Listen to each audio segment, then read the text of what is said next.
গোপালগঞ্জের টুঙ্গিপাড়ার পৌরসভার ৯ নং ওয়ার্ডের গহরডাঙ্গা চৌরঙ্গি মোড়ের খালপাড় লেক পার্ক সংলগ্ন সরকারি জমি দখল করে পাকা স্থাপনা নির্মাণের অভিযোগ উঠেছে স্থানীয় প্রভাবশালী মোহাম্মদ সিরু মোল্লার বিরুদ্ধে।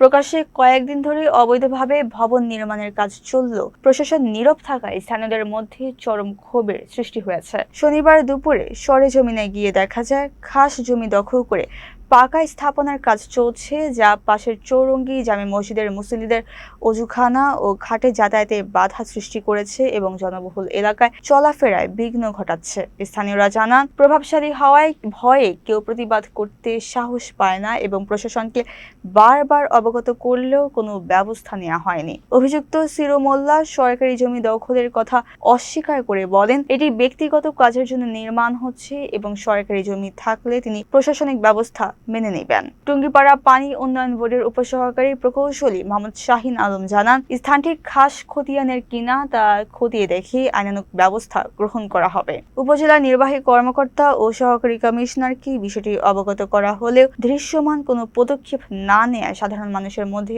ক্ষোভ বিরাজ করছে। তারা দ্রুত তদন্ত সাপেক্ষে যথাযথ ব্যবস্থা গ্রহণের দাবি জানিয়েছেন।